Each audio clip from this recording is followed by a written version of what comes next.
मैं SC, ST व OBC वर्गों के लोगों को ये भी बताना जरूरी समझती हूँ कि इन्हें परम पूज्य बाबा साहब डॉक्टर भीमराव अंबेडकर के कड़े संघर्ष एवं अथक प्रयासों से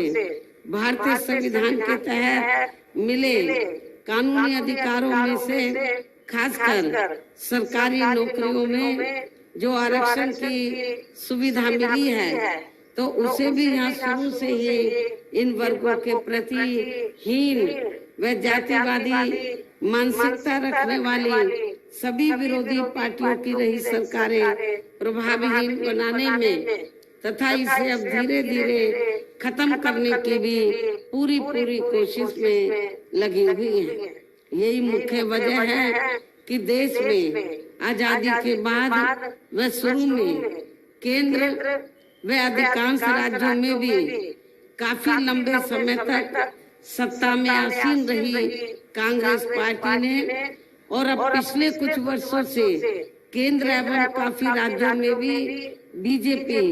व अन्य विरोधी पार्टियों की भी रही सरकारों ने इनका ये आरक्षण का कोटा अभी तक भी पूरा नहीं किया है। पदोन्नति में आरक्षण को तो इन्होंने मान्य कोर्ट की आड़ में काफी हद तक खत्म ही कर दिया है और इस मामले में लगभग यही खराब स्थिति हमें यहाँ आपके तेलंगाना प्रदेश में भी देखने के लिए मिल रही है। इसके साथ ही अब इन वर्गों के लोगों को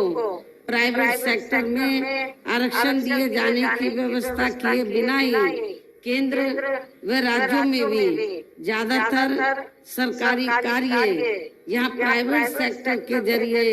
देश के अधिकांश बड़े बड़े पूंजीपतियों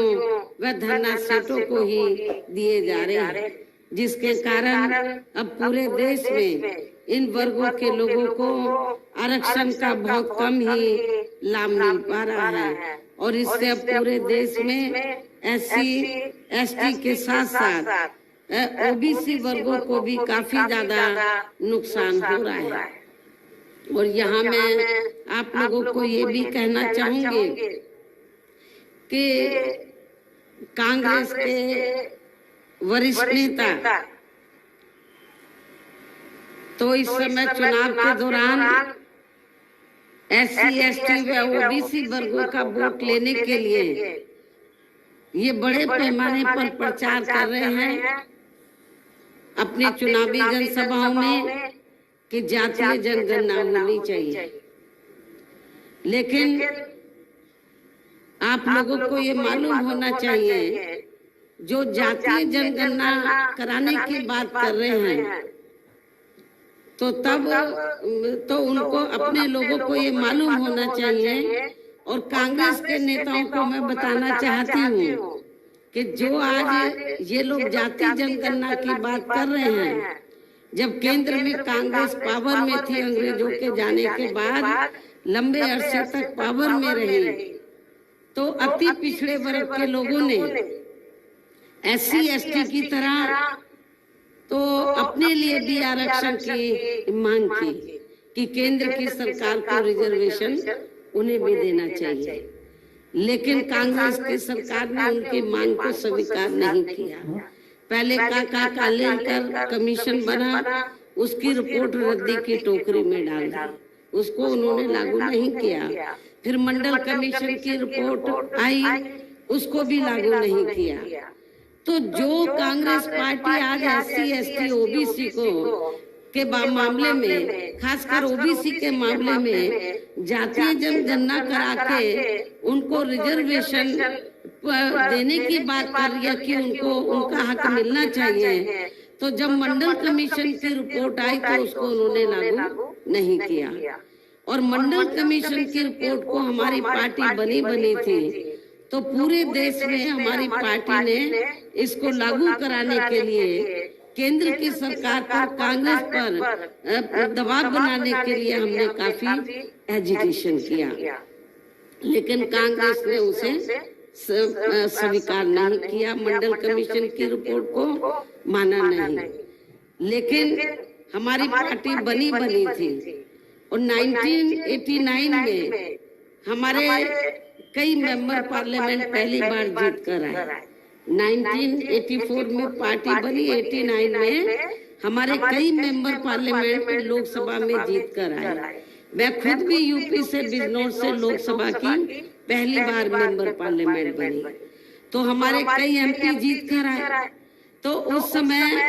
केंद्र में कांग्रेस सत्ता से बाहर हुई। श्री बीपी सिंह के नेतृत्व में मिली जुली सरकार बनी। श्री बीपी सिंह ये चाहते थे कि बीएसपी भी सरकार में शामिल हो, और बीपी सिंह जी ने ये कहा मान्यवर श्री कांशीराम जी से कि हम मायावती को जो भी मिनिस्ट्री बड़ी चाहे हम देने के लिए तैयार हैं, लेकिन सरकार में शामिल हो जाए। तो उस समय हमने श्री बीपी सिंह को ये कहा, वो प्रधानमंत्री थे, हमने उनको ये कहा कि हमें कोई बड़ा मंत्रालय आपका नहीं चाहिए, हमारी दो मांगे हैं। पहली मांग ये है कि मंडल कमीशन की रिपोर्ट को लागू करो, जो कांग्रेस ने लागू नहीं की है, और दूसरी मांग ये है कि हमारे लोग कांग्रेस से ये लंबे अरसे से मांग करते रहे कि जिन्होंने भारतीय संविधान बनाया तो बाबा साहब को भारत रत्न की उपाधि से सम्मानित किया जाना चाहिए। हमारी दो मांगे स्वीकार कर लो, हमें मिनिस्ट्री नहीं चाहिए, हम आपको समर्थन दे देंगे। श्री बीपी सिंह की सरकार ने हमारी इन दोनों मांगों को मान लिया। इसलिए अन्य पिछड़े वर्गों के लोगों को ये मालूम होना चाहिए कि इन्हें, यानी कि ओबीसी वर्गों के लोगों को मंडल कमीशन की रिपोर्ट के तहत आरक्षण की ये सुविधा केंद्र में कांग्रेस पार्टी की रही सरकार में नहीं मिली है, बल्कि बीएसपी के कड़े संघर्ष एवं अथक प्रयासों से ही केंद्र में रही श्री बीपी सिंह की सरकार में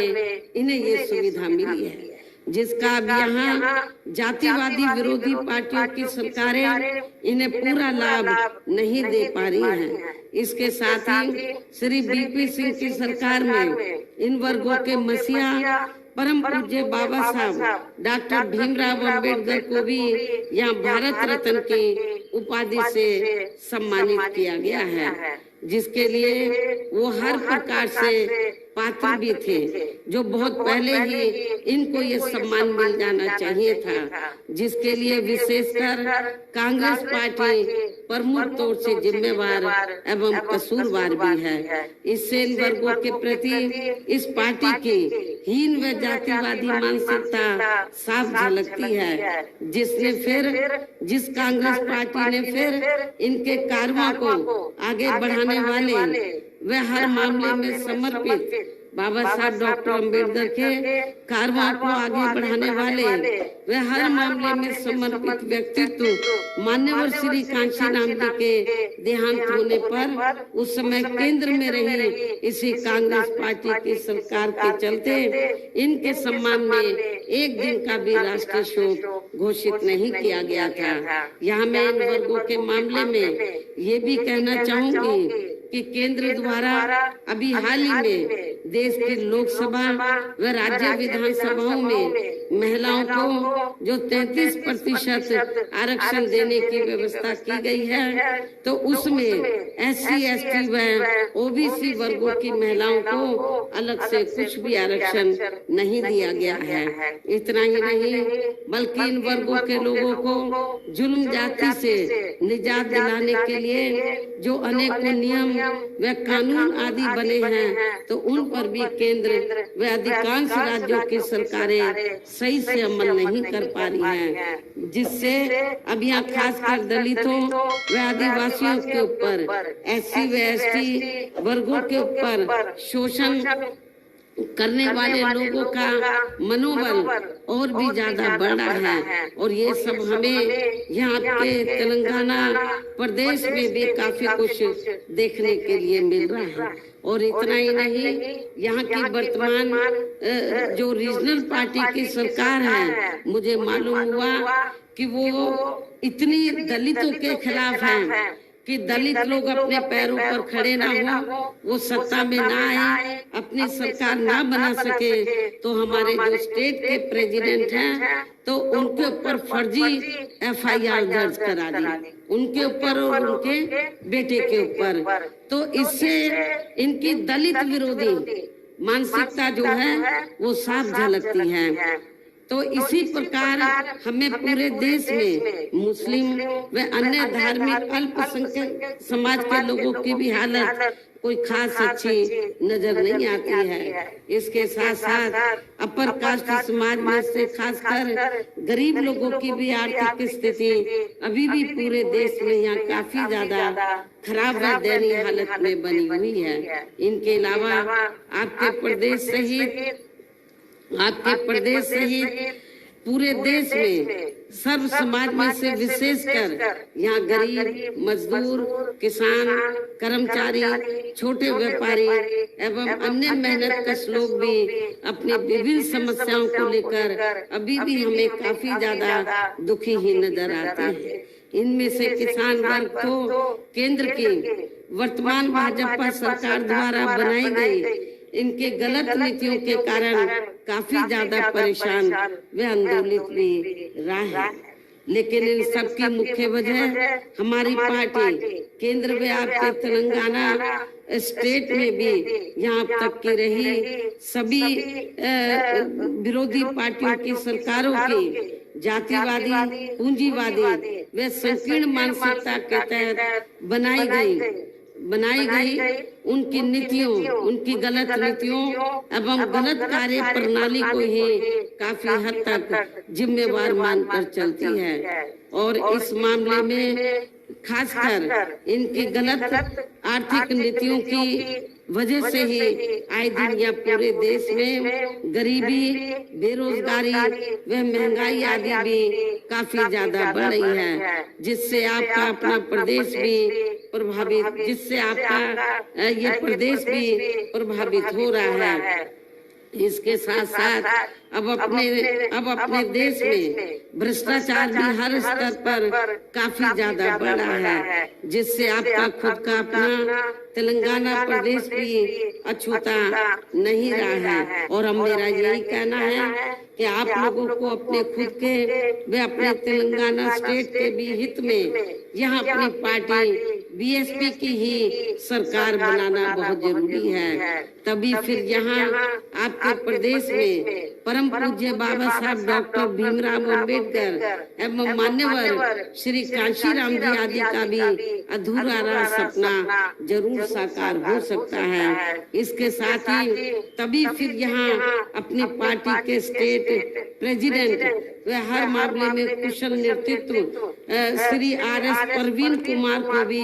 तेलंगाना स्टेट का मुख्यमंत्री बनाया जा सकता है, जिन्होंने अपनी IPS की सरकारी